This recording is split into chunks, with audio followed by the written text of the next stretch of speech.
sunny day in July 1977, Aaron Neely was water skiing with Ed Fletcher and his daughter in Canada's Lake Okanagan.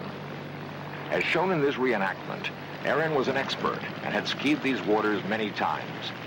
Neither Ed nor his daughter was alarmed when Aaron took a spill, but they were when she started screaming.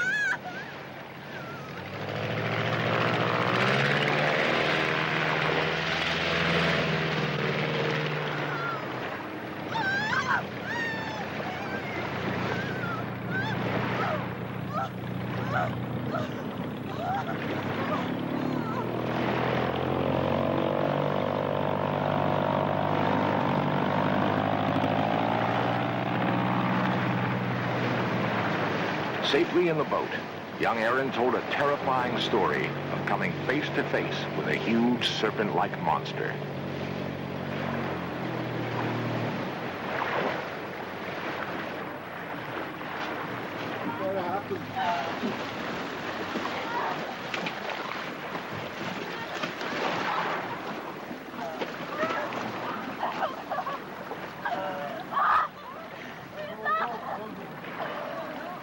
Aaron was not the first person to see such a creature in Lake Okanagan, nor the last.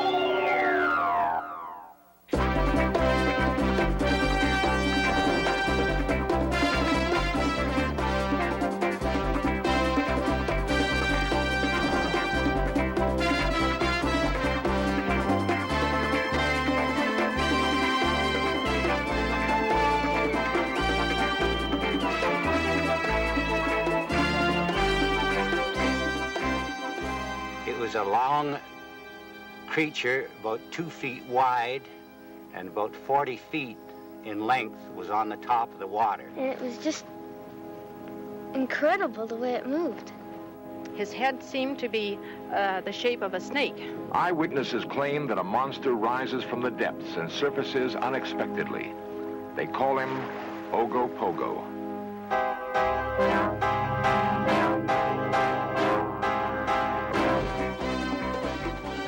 This series presents information based in part on theory and conjecture.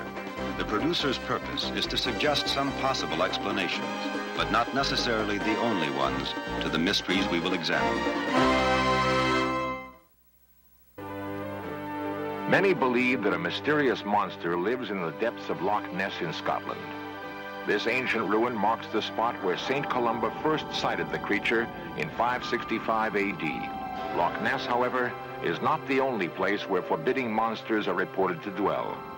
In British Columbia, Lake Okanagan is reputed to be the home of a giant water creature similar to the one in Loch Ness. Both lakes are remarkably alike, lying at almost the same latitude. Both are long and narrow, having areas of great depth. Both were formed by cataclysmic shifts of the Earth's crust. They have similar temperatures and contain almost identical types of fish. This is a famous picture claimed to be of the Loch Ness Monster. The head bears a striking resemblance to that of a prehistoric creature. Reports of beasts of immense length indicate that creatures like these may still exist. But how could it be possible for them to survive undetected for millions of years? If such creatures unknown to science do indeed exist, what could they be? Fish, mammal, reptile, or some species long thought to be extinct? 40 years ago, the scientific world was stunned by the discovery of a coelacanth, a fish believed to have been extinct for 60 million years. Not only was it very much alive, but many times larger than any of its ancestors. If such a discovery happened once, could it not happen again? On the surface, Lake Okanagan presents a scene of calm beauty, but this view can change in a moment. Winds rise seemingly from nowhere, whipping the lake into a fury. Can it be that below this changeable surface dwells a creature rivaling the famous Loch Ness Monster? The Okanagan Indians have lived near the shores of the lake for centuries, long before the white man. Like all Indians, they hold a deep reverence for nature, believing that all of creation is part of the plan of the Great Spirit. The Indians of Okanagan both respect and fear their lake. Many of their legends are built around it.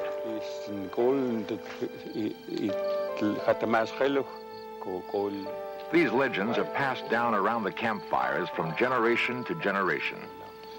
And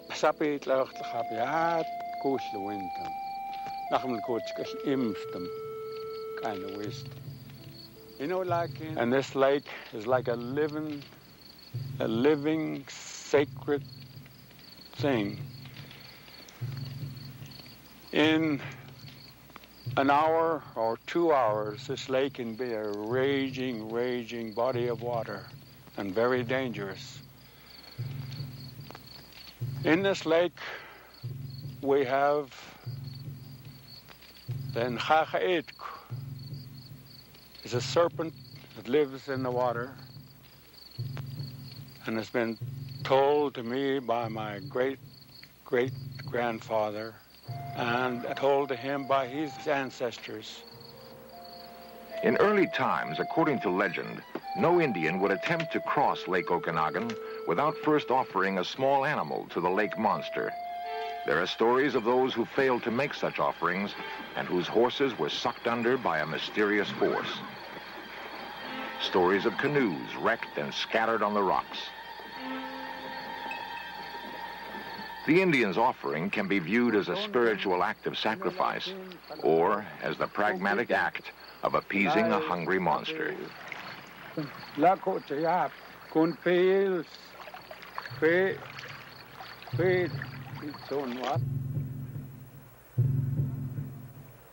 the Kelowna Museum near Lake Okanagan, we talked with curator Ursula Surtees, who has devoted years to the study of the local Indian culture.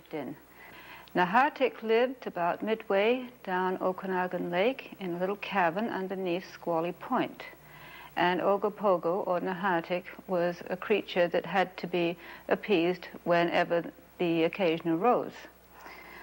Many people have cast some doubts as to whether Ogopogo was really there, but the Indian people have for years known about Ogopogo, and we have learned over a long period of time that Indian legends, for the most part, have a very substantial amount of fact and truth in them.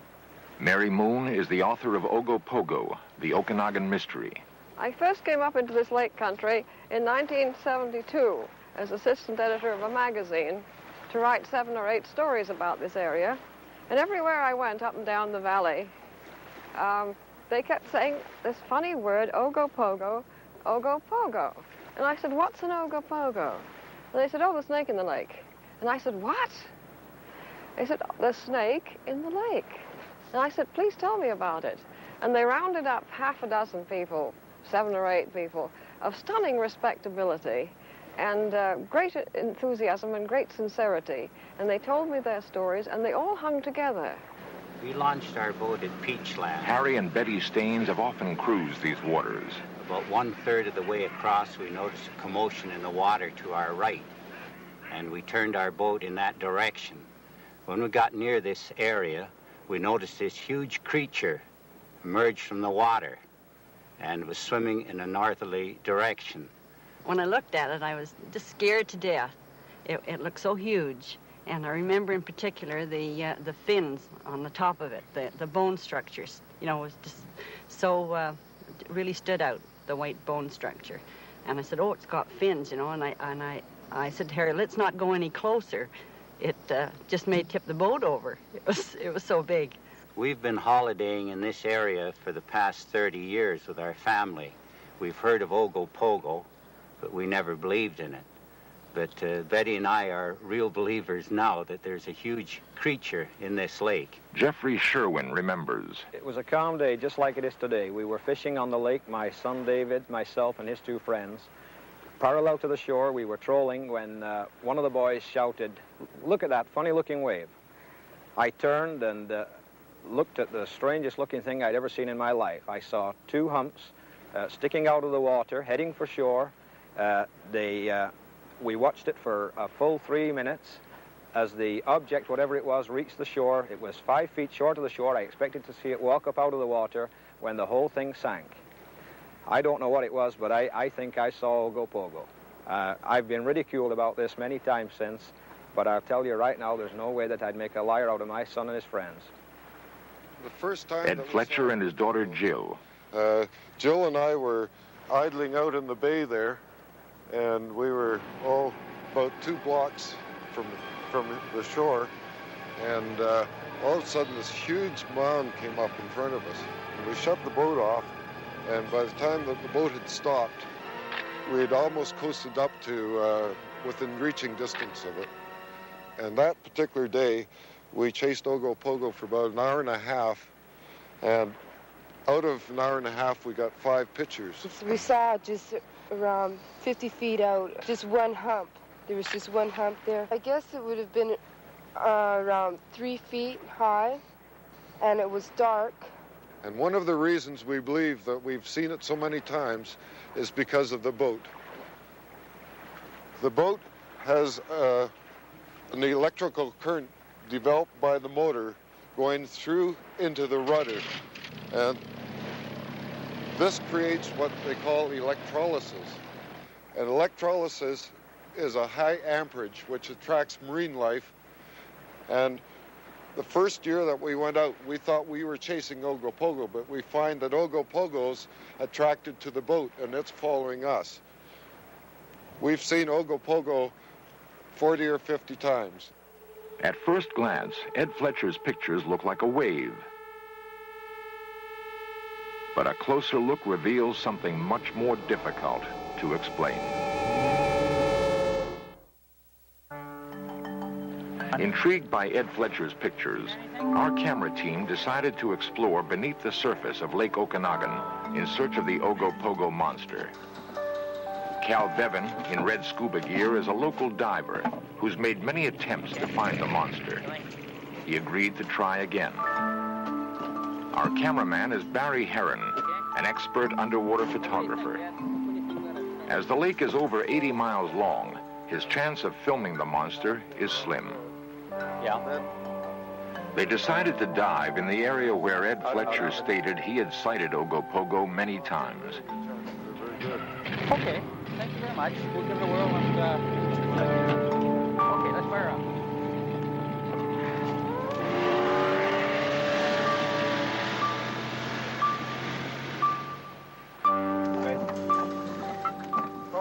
It was near this spot that young Aaron Neely reported a face-to-face confrontation with the monster.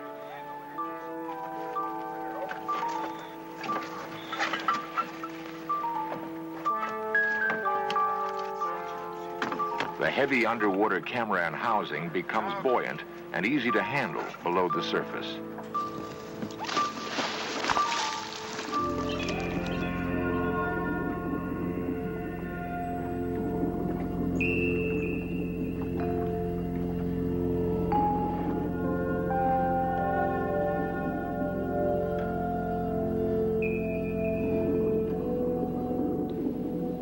Strangely, no fish were found in an area where they are known to feed, and after a long and careful search, no monster. At least none in this section of the lake. Hoping for new information, a public meeting was announced through the local press. We were amazed by the number of people who related unusual sightings. How many people have seen Ogopogo here? How many people in this crowd have seen? Hold your hand up. Good. It was a hot summer morning, and the lake was just like a mirror. And when my mother and I saw it, was between Trout Creek Point and Summerland. And this head came up out of the water like a huge horse's head. And the back of it was quite calm. The lake was still there. Then its head went down, and the back of it just lashed like this, and I would estimate it would be about 35 feet long. And the whole thing I seen, head and all. And boy, he all at once, he went down. He must have seen me. Went down, and the waves all. Another guy by the name of Ed, he's not here anymore. He's in Prince George. He stopped behind me. And he says, what did you see? I just seen the Ogopogo. And all at once he says, gee, look at the waves in there. I says, yeah, I just seen Ogopogo, the whole thing, I says. He didn't believe me. He says, but, oh, it's true. It must be true then. So we says, let's go to the Willow Inn for coffee. And we went down the Willow Inn and told everybody, you're crazy, you're crazy. What have you been drinking? I says, nothing. I says, I just seen Ogopogo. They didn't believe me, eh? Obviously, these people had seen something. But moving images reflected in the water can be deceiving. Well, I grow grapes across the lake, and I was sitting on my tractor cultivating my vineyard, and I looked down in the water, and there was a big black, looked like a big black log about 50 or 60 feet long. So I stopped the tractor, and I thought, well, maybe I should go down there and cut that up because I'm looking for some cedar posts. A few minutes later, some little waves started coming from my log, and I thought, well, that thing must be alive. And suddenly, it started up, made a huge circle, and a terrific lashing of water, and then two coils came out of the water about 4 or 5 feet high, and they were the most beautiful green you have ever seen. We were part of a large group on a family picnic sort of thing in the summertime, and about 6 o'clock in the evening, the water was all quiet and calm, much as it is right now, and all of a sudden it started to churn. Yes, it was definitely something serpentine about this creature. It made its own wake behind it. Waves from passing boats often take 5 minutes to reach the shore. Could such waves appear to be large humps moving through the water? It had 3 humps, and it looked like the shadow of a tail at the back. One day, our crew was the victim of a hoax. Someone with a sense of humor tied 3 tires together. For a moment, the In Search of camera team thought they'd seen Ogopogo. Even allowing for optical illusions, there's much that is difficult to explain away in the many sightings. One thing is certain, the sincerity of the people interviewed. Ed Fletcher, for example, has spent a great deal of time and money continuing his own investigation. Do I understand that you saw a creature in the lake that had texture something like the skin of this shark that's swimming past here? Yes, very much similar, sir. Very smooth and shiny. No scales? No, very similar to the shark and very similar to a whale skin. Have you seen sharks and whales up close? Oh, yes, I have. In an attempt to identify what he had seen, Ed met with Willard Bascom, director of the Southern California Coastal Waters Research Project. Beside the tanks at a nearby museum, Fletcher compared the monster he had seen with some of the aquarium's underwater creatures. Oh, no, it swam this way. Side to side? Yeah. This creature we saw didn't have fins. When it was swimming, it would show mounds in the water, only because of the way it was swimming like a snake. Ed learned that whales are capable of withstanding sudden and extreme changes of depths and pressures. But whales are saltwater mammals, not likely to be found in a mountain lake. Some believe Ogopogo to be a giant eel. Eels are known to grow to lengths of 20 feet, and they do inhabit freshwater lakes. One theory states that eunuch eels with little or no sex drive do not participate in the mating migration, but remain feeding on the bottom of lakes and grow to enormous size. Could Ogopogo be one of these? As their first attempt was inconclusive, our divers decide to try again. This time off Squally Point, where Indian legends tell of the cave-like home of the lake monster.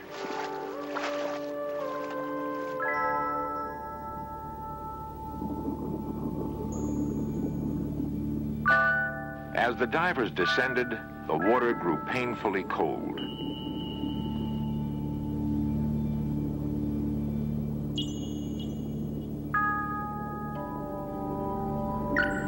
Amid the rocks, our divers found many cavernous openings, but no signs of Ogopogo living in any of them.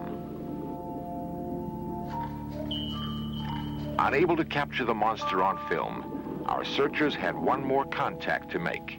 The authoress of Beneath the Depths, Arlene Gall, who owns the only known motion picture footage reputed to be of Ogopogo. The most conclusive evidence that I personally feel that we have on the Ogopogo is the fold and film. The fold and film actually shows a large animate object surfacing, submerging, and propelling itself through the waters at a very high speed. There is very little doubt in my mind that there is a creature or creatures of massive size beneath the depths of Okanagan Lake. We optically enlarged the film, and on close examination, there was indeed a large object moving through the water, as shown by the white foam.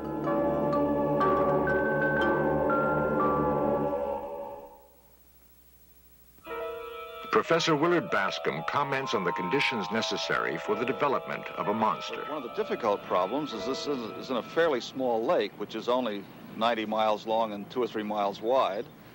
And it just doesn't seem likely that you could have developed any animal quite so large in the relatively short time available since that lake was frozen solid during the ice ages. It just seems very unlikely to me. I do believe that in the open ocean there's probably lots of very large animals that are so rarely seen by man, sea monsters if you will, animals of a certain kind which are much larger than any others like that have ever been seen. All animals have certain problems of getting oxygen and of feeding and of living through the winter time and of mating and raising young and all the other things. And all of those things still need to be described about this particular creature, whatever it may be. But there's no question there are very large animals in the sea which are only rarely seen. So anything might be a sea monster if it grew to a very unusual size. The persistent question remains. What is it so many reliable witnesses say they've seen in the lake? Could so many people be wrong? Whether the creature is something known or unknown, it's difficult to ignore these pictures and the large number of sightings of a creature scientists cannot explain. What it is, we still don't know. Perhaps someday, a scientific expedition will tell us. In the meantime, the fold in film provides us with the most conclusive evidence that something very large lives in Lake Okanagan.